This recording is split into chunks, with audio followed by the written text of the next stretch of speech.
Hello, fellow bookish travelers. My name is Haley, your bookish travel gal, and this is my very first city visits video.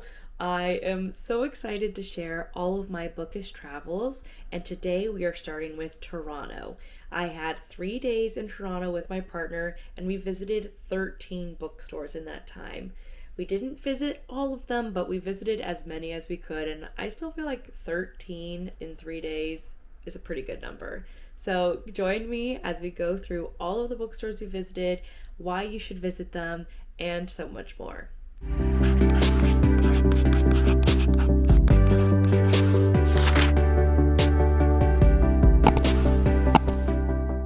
Since we only had a couple days to visit as many bookstores as we could, we only really visited 3 areas: Kensington Market and College Street, University area, and the Queen Street area. There are plenty of other bookstores you can see linked on the map, and I will go over them at the end, but those are just the 3 segments that we went to this trip. The first section of bookstores is the Kensington Market and College Street area. If you start at Kensington Market for breakfast, you can do a bit of a loop. If you're a horror book lover, you have to visit the little ghost books.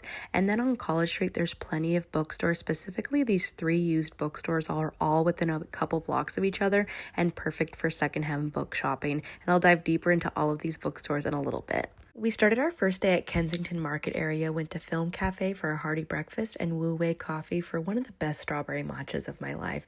There was so many cool murals throughout the whole city, which made walking very enjoyable. After breakfast, the very first bookstore we went to was the Little Ghost Books, which was so cute. They have coffee, drinks, and they have an outside backyard that would be perfect to sit and read. The staff was so knowledgeable, and it was so cute, and just everything there was so fun. Recommend visiting. Then if you walk up a couple blocks to College Street, there's actually 3 used bookstores all in a row. Sellers and Newell, Balfour Books, and She Said Boom. They're all really within a couple blocks of each other, and you can go to all 3 of them within an hour like we did. The Sellers and Newell location had this coffin. I'll put it here. They had this coffin of how they displayed their vampire books, which I found really fun. And also don't forget to check out their downstairs. The Balfour Books had just books from floor to ceiling and all around the floor too. Great selection from mass paperbacks all the way to very unique and rare books. Has a really great selection there. And then She Said Boom also has CDs, vinyl, comics, and a couple other books. So you can hit those 3 bookstores within an hour, especially if you're into used books like I am. Also at Little Ghost Books, they had this beautiful bookstore map with West and East books in Toronto. I used it for my trip and I linked it in the bio so you can use it for your trip, all the different bookstores they have listed. The next segment of bookstores you can visit is around the University of Toronto area, which this one isn't included in that. It's in downtown, though we started there for a drink, but there's 3 bookstores you can visit in that University of Toronto area that I'll dive deeper in a little bit.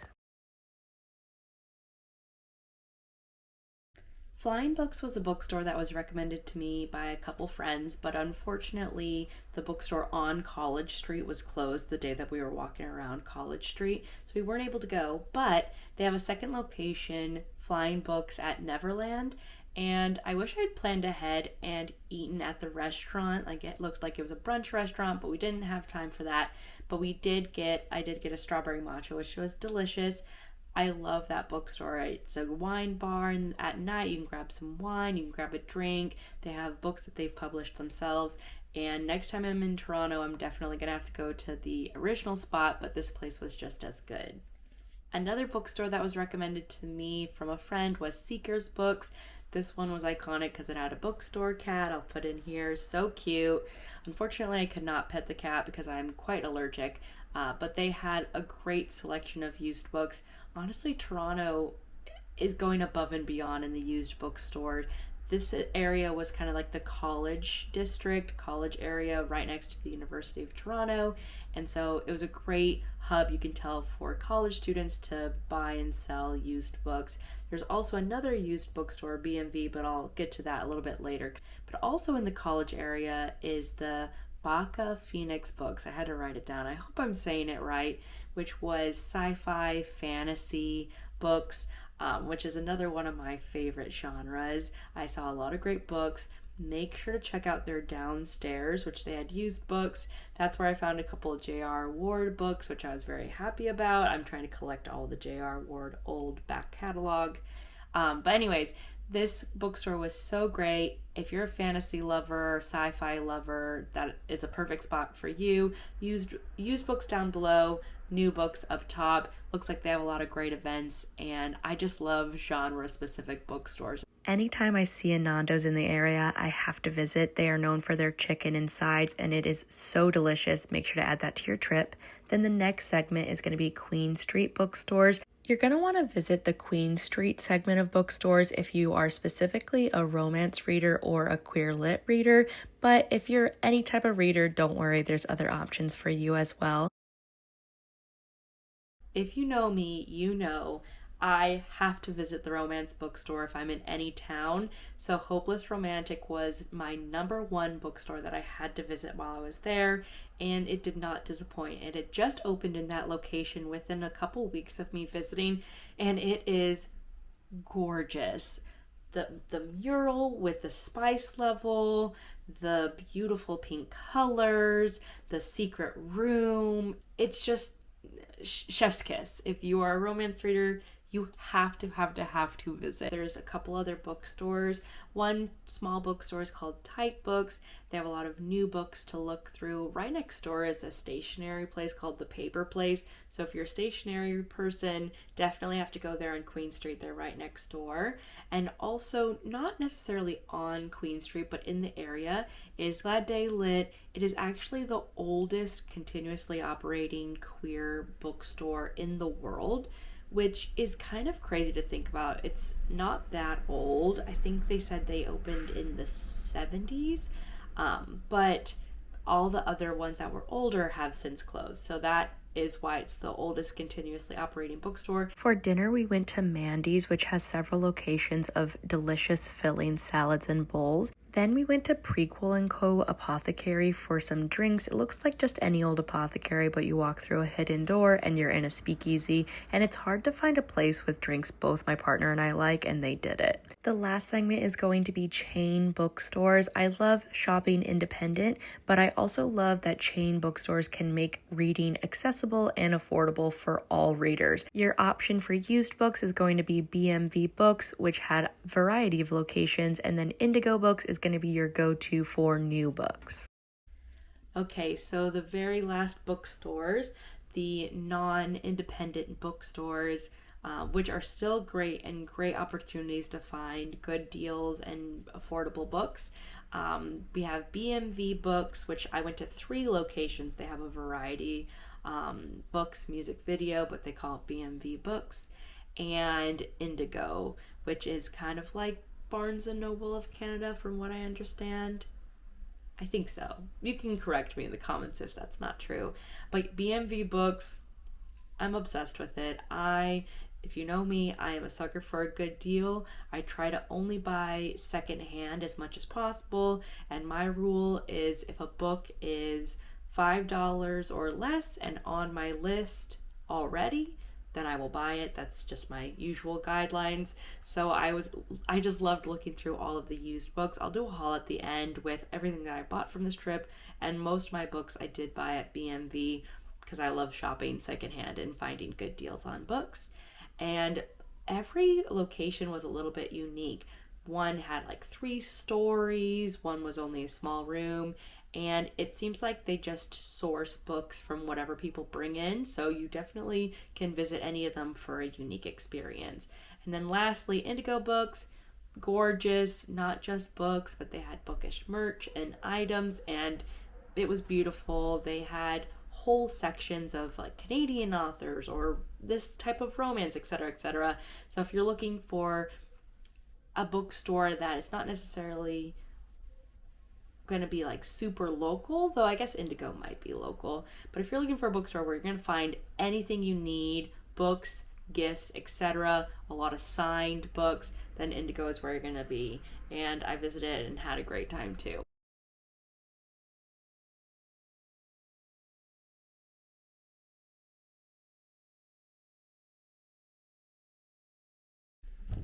Hello, it's Haley from the future again, this time with Maruski. Miss Maru, to go through a little bit of a haul of what I got while I was in Toronto. I really try not to buy books. It's hard. It's a hard hobby. But when it's such a good deal, I just have to get it. But the first thing I got was not a book. It is this cute sticker. Maybe. You like it? Maru likes it. It's so cute. We had just watched the movie, and I saw this at Little Ghost, the horror and dark literature bookstore in Toronto, and they designed it, and I just thought it was a really cute sticker, and I guess Maru likes it too. I'm going to put it with my little sticker collection, so that was cute. I was I had to hold myself back at Hopeless Romantic, the romance bookstore, and Baka Phoenix, the sci-fi like fantasy bookstore. And I really told myself I just can't. I have to buy used books. I can't buy any new books. I have so many books. So if it's a good price, I will buy it. I did find one book for a friend. I'll put it in here.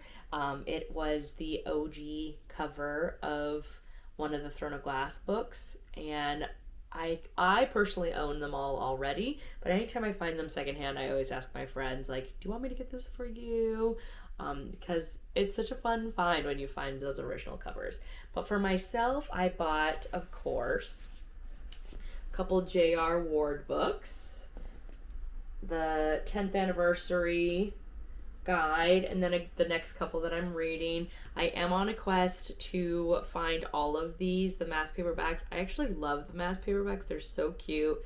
I'll have to show you. I have like them all mine. Baby girl, don't eat it. I have all mine displayed. J.R. Ward, iconic, love her. And yeah, I just got a couple of those. Okay. Oops, I'll put those away.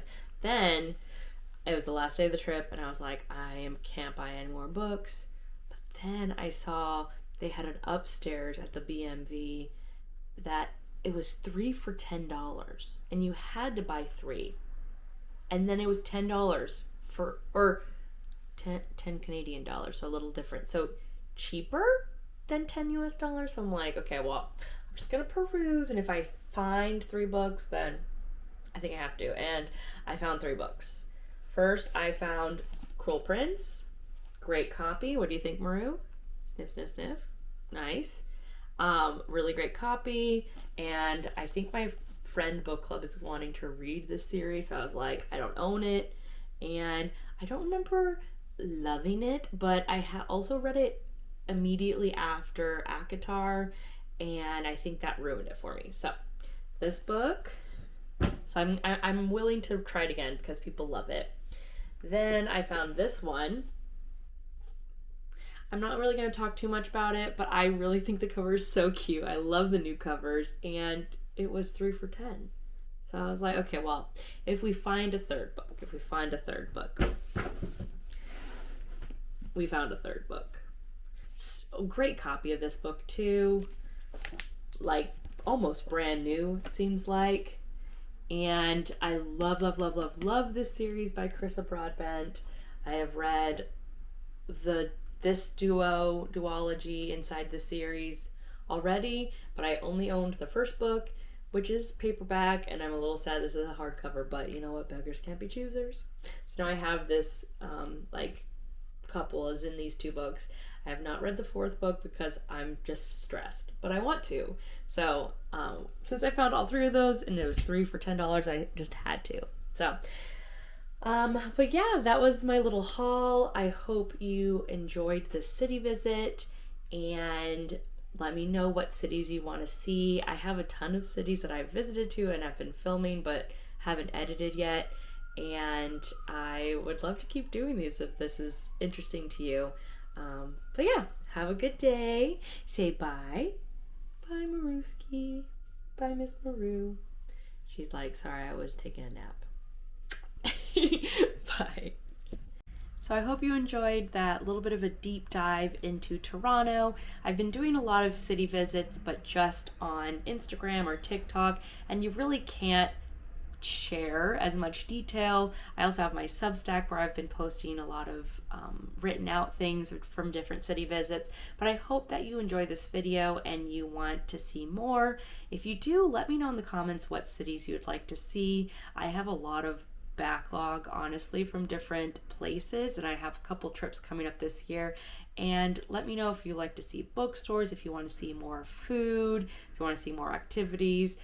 Please let me know. I'm hoping that this is a really great resource. I know for me, I immediately Google bookstores near me when I'm landing somewhere, and so I'm hoping that this video is a great resource if you're going to visit or if you just love learning about bookstores from a fellow bookstore aficionado. So anyways, thanks for watching. I'm Haley, your bookish travel gal, and I'll see you next video. Bye.